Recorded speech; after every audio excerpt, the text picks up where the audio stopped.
People hear Citta Vritti Nirodhah and they think that it means stopping your thoughts. Which usually makes the mind louder. Because the mind doesn't respond well to force. It responds to space. So yoga isn't about silencing the mind. It's about calming the winds that disturb it. And this is Citta Vritti Nirodhah. So I've practiced yoga consistently for about 10 years now. And I know that the most important part of building consistency and experiencing the true benefits of yoga is community. Other people to hold you accountable. And second to that is a solid practice plan. Simple, guided sequences that you can practice for a long period of time. Too often, we skip practice when no one's watching. And when we do find the courage to show up, we find picking a random class on the internet feels completely overwhelming. And this is exactly why I created the OMSOM app. It's a free study tool to learn the Sanskrit and philosophy of yoga. Plus, it's home to the Sadhana Sangha, which is our online community. Within that community, you won't only find daily challenges to keep you accountable to showing up every single day, but every single month, me and the team will give you 5 practices. We'll take you through an Asana workshop, a subtle technique workshop, and we'll break down a few lines of the Yoga Sutra together. It's honestly been my dream to create this app for so long now, ever since I started teaching, because this is what I truly needed when I started practicing yoga. Check it out in the show notes, or just search OMSOM on the App Store. That's OMSOM. Anyway, back to the episode. Welcome to the OMSOM Yoga and Ayurveda podcast. My name is Aaron Petty. I'm a yoga therapist and a teacher trainer. And I'm Lina Zarina, and a yoga teacher and a forest dweller. Yeah, we love the forest. We do. And on this week's episode, we are exploring Citta Vritti Nirodhah. And you might be thinking already, just like, what the hell is this guy talking about? Speaking English, man. Well, I'm not going to, but I am going to tell you what that means. This month, we've been exploring Vayu, which is the wind element or the air element. And it's the air element that I think so many of us kind of get tripped up on because it's like, what's the difference between the air and the space? Yeah. They're very similar, but it's more so that the air element is about this kind of like freedom of movement. But when we talk about the mind, we're talking about the air element as the winds of the mind, the winds that move the mind. There's a story in the yoga tradition. It's a practice that we do actually quite frequently. And it's this beautiful analogy. So I want to share that with you now. It's this story about the lake Manasrava. And this lake, like it's an actual lake. It's in the top of the Tibetan region, just underneath Mount Kailash. And I want to tell you about it. So what they say is that the winds are blowing across the surface of this lake. And because the wind is blowing so strong up in the mountains, the surface is filled with waves and ripples, and it's churning and it's making a mess. And the reflections on the lake, they break apart. They scatter into a million pieces. And so the story is about the full moon at the night, and then the winds are scattering the full moon all across the lake. And so you can't really see anything clearly on the surface of the lake. And so all of these monks go down and they're like, oh, we want to see the moon. We want to see the moon. And so what do? They get their hands and they try and like smooth out the lake, right? And they're like, yeah, let's try and do it. And it's like every time they try to do the flattening of the surface of the lake, it just kind of keeps splashing over them. Silly monks. And so the head monk comes down and he says, listen, guys, what you are doing is futile. Stop fighting the resistance. Let's just wait until the wind settles. And when the wind starts to settle, slowly the surface of the lake starts to soften and flatten. And when the movement subsides, it like the lake doesn't disappear, but actually it becomes transparent and reflective, and they get to see clearly for the first time the reflection of the moon. And yoga, it always explains the mind in this same way. And this is the classical analogy for how the mind works within our yoga practice. That actually the moon, the full moon in the sky, is yourself, right? Your true self. And the lake in this analogy is your mind, and the winds are your thoughts, right? And so actually the instruction is to let the thoughts settle, let the ripples on the surface of the mind start to subside. And when the mind becomes clear and reflective, then it will reflect the self back to the self, awareness back to itself. So that's our story, the still lake of the mind, we call it. We use this quite often as a meditation practice, where we will kind of like envision this moon and envision the mind as a lake, and then let the ripples settle. It's a beautiful practice, one that we come back to quite often here at Omsom. Yeah. Alrighty. So I think this it kind of comes down to Citta Vritti Nirodhah. So let's do some etymology. Let's break down this very famous Yoga Sutra. We said maybe Stiram Sukham Asanam was the most famous. If Stiram Sukham Asanam is the most famous Yoga Sutra, then Yoga's Citta Vritti Nirodhah is the second most famous. Yeah, for sure. On top of that, Yoga's Citta Vritti Nirodhah is the second sutra, but we'll get to that later. Yes. Okay, so let's start with this. Citta Vritti Nirodhah. Citta is the word that signifies the mind, and it's the total field of the mind, the field of perception and memory and cognition. Vritti is movements or waves or fluctuations, the ripples on the surface of the lake. We call that vritti.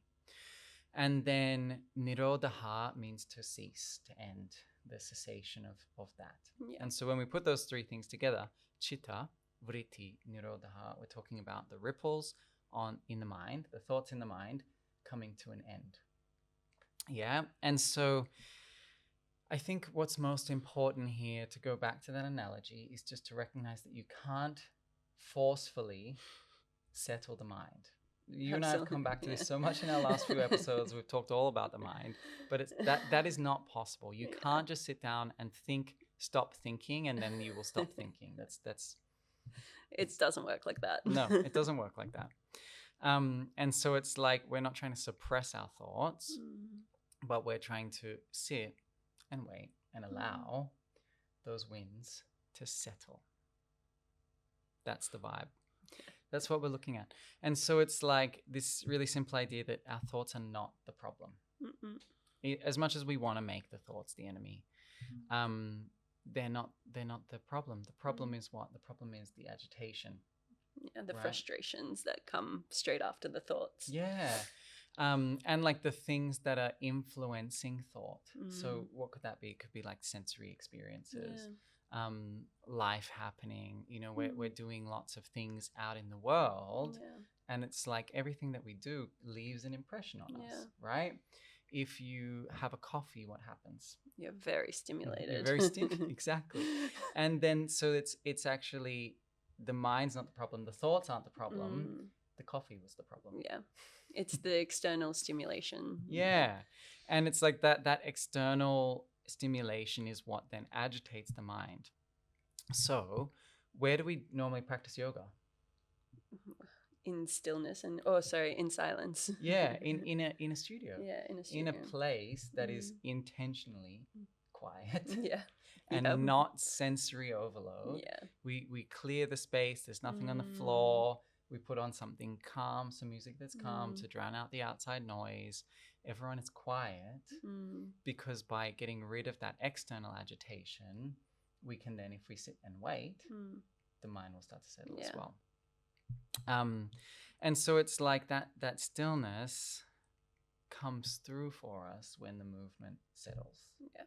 But we just have to wait for that. It's like we don't have to force it. We just have to wait for it. Okay, so instead of forcing, we're trying to cultivate space between our thoughts. And it's like by doing that, we actually just, we're placing our attention there. And you know, we spoke about a couple months ago, Kaya Stiram. Yeah. And how it was like, let's put our attention on the stillness between the thoughts. Yeah. Put our awareness there. Yeah. And it's like that, that is the key to yoga, which happens through Citta Vritti Nirodhah, which happens through the calming of the thoughts of the mind. It's like where our attention goes, it expands. Exactly. We absorb into that experience. And so when the external world is not obstructing on our internal world, the internal world can be clarified. I think another analogy for this is like, if you think about, you have a jar full of water and you put like a handful of dirt in there. And then you shake it, shake it up, shake it up, shake it up, shake it up. And you put it down, and then it's like, can you force that water to become clear? No. You probably have to wait for a day. And if you leave the jar without disturbing it, that all of the debris that you put in there will start to settle to the bottom, and the water becomes what? It becomes clear, exactly. And so I think like, go grab yourself a jar, fill it with dirt and water, and just see what happens, because I think just like having that experience can help us to understand just what's going on in the mind in our yoga practice. Yeah. Okay. And that this is the essence of yoga practice. Like, yoga is about the mind.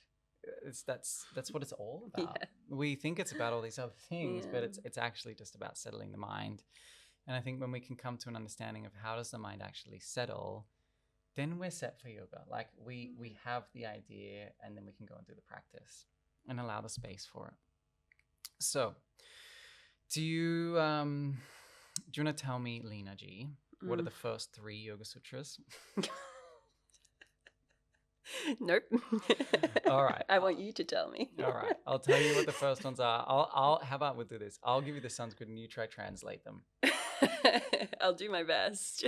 All right. So the first Yoga Sutra is Atta Yoganushasanam. No, I don't know the translation. Atta Yoganushasanam is number 1. It's the first teaching.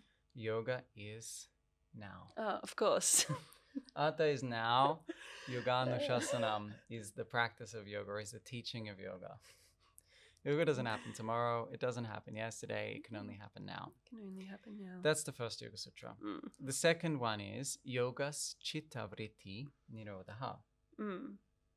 Yoga is the cessation of the movement of the mind. Perfect. And that's what we're talking about today. Yeah. Okay. Then the third one is Tada Drashtuhu Swarupe Vashtanam.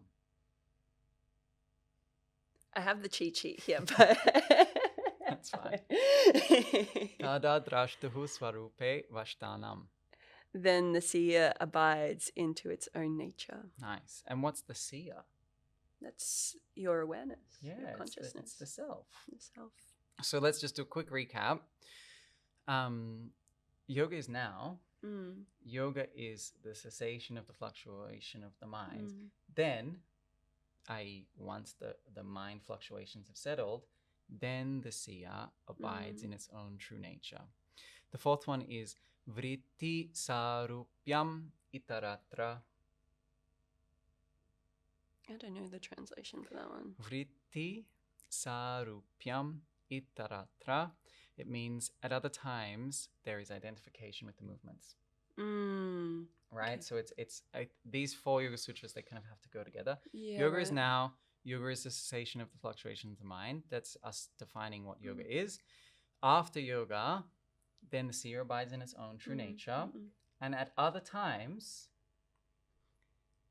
there is identification with the movements, which means when you are not of calm mind, reflecting who you truly are, the seer, you identify yourself with the movements. With the movements, of course. You think you're the thoughts. You think that you're the story that you tell yourself that you are. And that it's like, if you are constantly telling yourself these stories, I am this body, I am this job, I am this name, I am this life that I've created for myself, you believe that. Yeah. Like, it's the great play of the universe. Yeah, the ahamkara. Yeah, we spoke about it in the ahamkara episode a couple of months ago, how like the actor forgets that they're playing the part, and they misidentify the mask that they're wearing as their actual self. Yeah. That's what happens to us, right? We think that we are the vrittis. Yeah. We think that we are the thoughts and the stories. And so it's like, yoga is not just when those vrittis stop, but when we recognize that we are the one watching. Yes. But we can't recognize that we are the one watching unless we calm the mind. Yeah. So it's like this endless cycle of like remembering, forgetting, and forgetting that eventually like allows us to become established in yoga. Yeah, for sure. But I think like why Citta Vritti Nirodhah is so important for us as the first point is because it kind of like, it orients us towards our intention. Mm-hmm. And then we get this like basic misconception, which is just like, I have to forcefully stop the mind.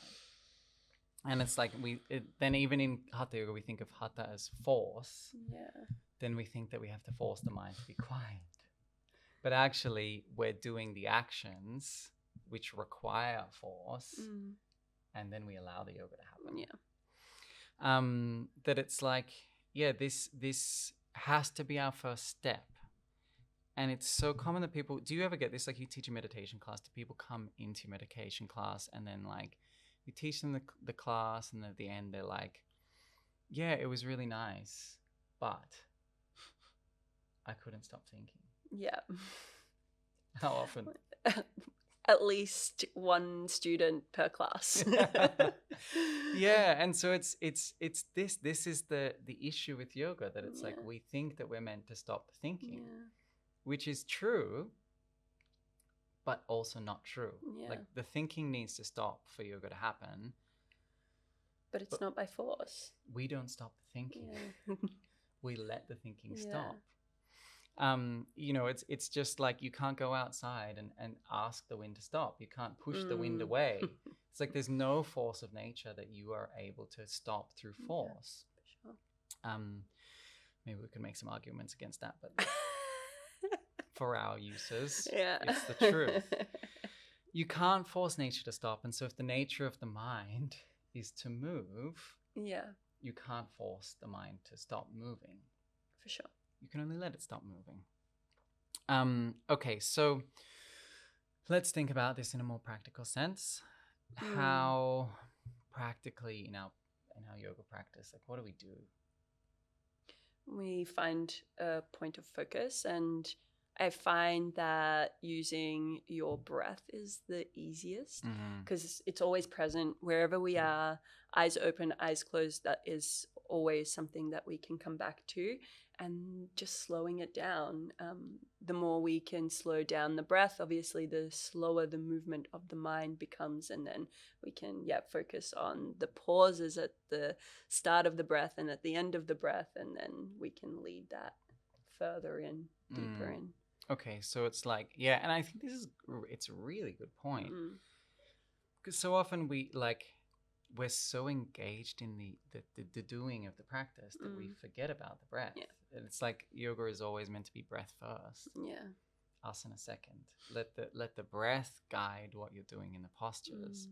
And so it's like you're asking for this simple reminder to just return to your breath in the practice and use the breath as an anchor point for the mind. Yeah. And it also signals to the mind that it's safe, and the nervous system starts to move into the parasympathetic nervous system response, which in turn settles the mind. It allows us to be more present, more focused. And I think also like the breath is an internal thing that's like it's mine, it's not outside of me, and therefore it's like rhythmic, and it's if we slow the rhythm even further, it internalizes us. It stops us from being outwards and allowing the outside world to affect the mind and agitate the mind. If we just come back to the breath, then we're giving ourselves the space to start to settle the mind. So I think the second practical thing is like just this idea of being able to observe thoughts. Right? That and this is something I always give for those people that are like, I couldn't stop thinking it. And I always just say, great, that's so good. And they're like, what do you mean? And it's like, well, actually, what's good about that is that you notice that your mind didn't stop thinking. And so then I always follow up with a question that's like, okay, well, your mind couldn't stop thinking. Who are you? And then they're like, oh, I don't know. And it's like, you're the observer. You're the observer of that mind that's thinking. And if you noticed that your mind was busy in meditation, you then can understand that you noticed your mind thinking. And so it allows us to step back and take the seat of the observer and to not have to stop the thoughts, but just to simply be able to recognize them as thoughts. Yeah. Just like I can recognize the camera and I can recognize Lina and I can recognize all these things around me as separate to self. When we take ourselves one layer deeper inwards, then we can also recognize the mind and its thoughts as objects as well. For sure. I think that's just such a powerful place to come from in yoga. Is it's just like I'm observing the thoughts. Then maybe it's just like allowing our pauses to arise naturally, like not having to force the stopping. Yeah. It's like I always talk about like you're on the freeway doing 100 kilometers an hour. Yes. Or if you work in miles, what is it, like 60 miles an hour? Sure. I don't know the conversion. You're going fast. Going fast. Do you just pull the handbrake and come to a hard stop? No. Please don't. Gives you whiplash. You have a sore neck for weeks after that, maybe even months. So, like, what I'm trying to say is don't just come to a hard stop in your practice. Right? If you're doing, like, I'm going to do Surya Namaskar, and then I'm going to do this flow, and then I'm going to do this flow, and then I'm going to do Shavasana, that's a hard stop. Yeah. And that's uncomfortable. Yeah. So it's like, do the doing until the pauses start to naturally arise.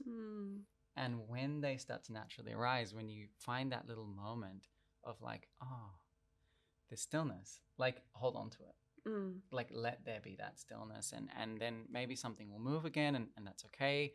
But if we just allow the pauses to naturally arise, we can start to become more familiar with those pauses and more comfortable in that spaciousness. For sure. Okay, you have anything else you want to add here? No. Practical things? I think like the last thing is just like cultivating that kaya stiram. That like be intentional about the stability. Be intentional about the like, not the stopping, but the holding. Yeah, okay. It's like, just take the time to be still active, but pause for a moment in that activity. And whilst you're being active, recognize I am active. Recognize how the activity is influencing the mind. And, you know, it's something that we kind of run into a lot of the time as Hatha Yoga teachers, I think, because so many people do so much in their practice. Yeah. If you go to a vinyasa class, it's all about moving. And so then it's like I come into Hatha and it's like, okay, hold warrior 2, 7 breaths. 7 breaths is a long time. It's a minute and a half maybe. Yeah. And so then it's like you meet that resistance. Yeah, for sure. Allow it to happen. It's like be intentional about that. Stop within your practice and like let that then turn into these natural pauses. If your instinct is to keep going, keep doing, then it's like you're not actually creating or allowing that space. And so even if the space isn't happening for you, if the pauses aren't happening for you naturally, just like put a bit of intention towards stability. Yeah.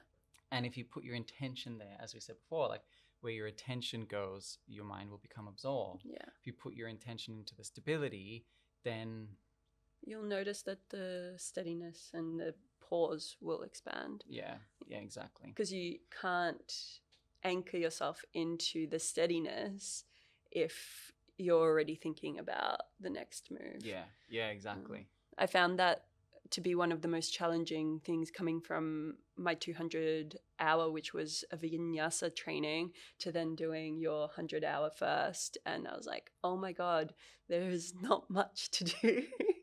And I was trying to fit so much in and all of these different asanas, and then realizing that actually I didn't have time to teach all of that because there was not enough time to reflect or refine each part of the practice. Yeah, exactly.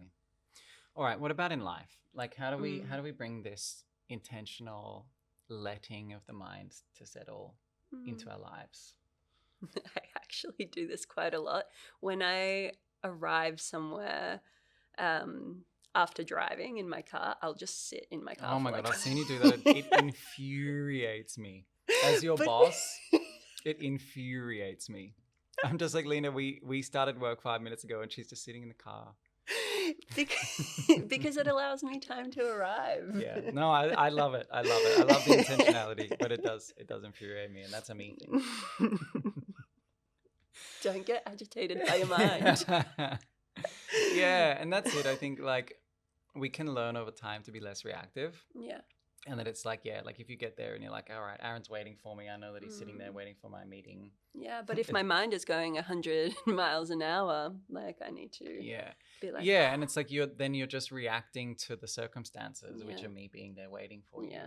And it's like you get to choose. Yeah. You get to choose whether you're just going to be reacting to what's going on around you, which usually that's a lot. Or like, are you going to choose to not be reactive and find your center? Yeah. And then you get the agency. Yeah. It's like you get to choose then your responses in life. And when you choose your responses, then there's spaciousness around that choosing. It's like life, it opens up for you and there's this kind of lightness within your doing. For sure. Okay, cool. So for you guys at home, I want you to consider what happens when you stop trying to quiet the mind. Like if you're someone who really tries to force this and you're like, I know yoga is Citta Vritti Nirodhah, and you've been trying so hard to make your mind stop, what happens when you stop trying to stop the mind?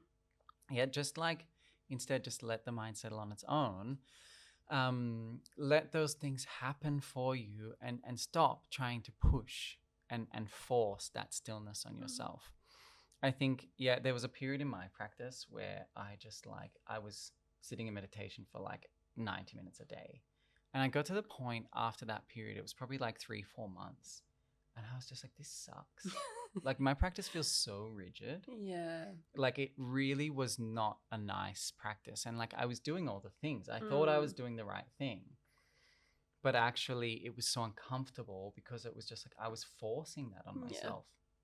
And so for a little bit of time, I just like stopped meditating for so long. Like I would still sit a little bit at the end of my practice. But I kind of just like went back to focusing on movement and building strength and doing the things I enjoyed.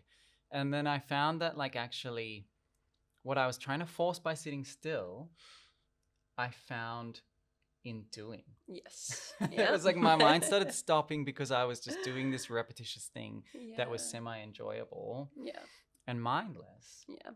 And it was like, the thing that allowed me to get still in my yoga practice was to stop being so still in a rigid way. Yeah. I think it's such a big transformation.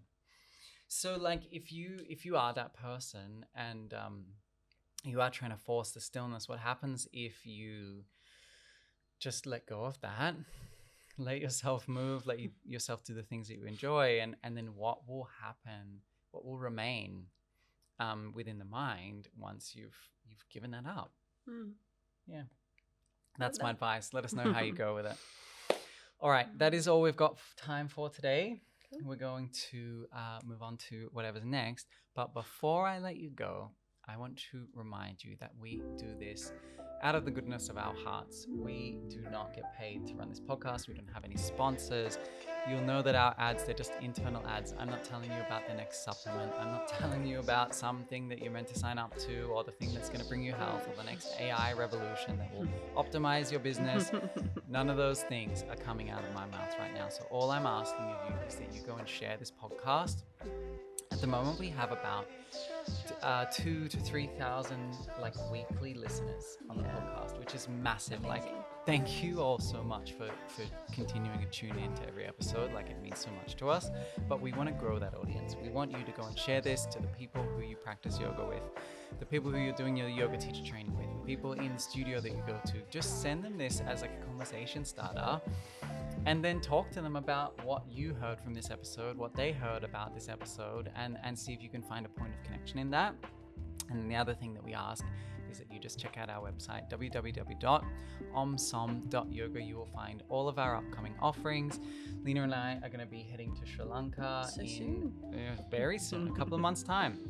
So maybe you check out that retreat, you come and spend some time with us, practicing, immersing, exploring. Maybe you want to go a little bit deeper. And what I can tell you is that these podcasts, as much as we cover a lot of things, it's nowhere near the depth that we find in our trainings. So come take a training, 200 hours, 300 hours, online trainings. We've got Hatha Yoga trainings, meditation courses, we've got Yin Yoga trainings, and so much more. Check out the website, see what's going on. Hopefully there's something that will resonate with you. Hari Om. Thanks so much for listening.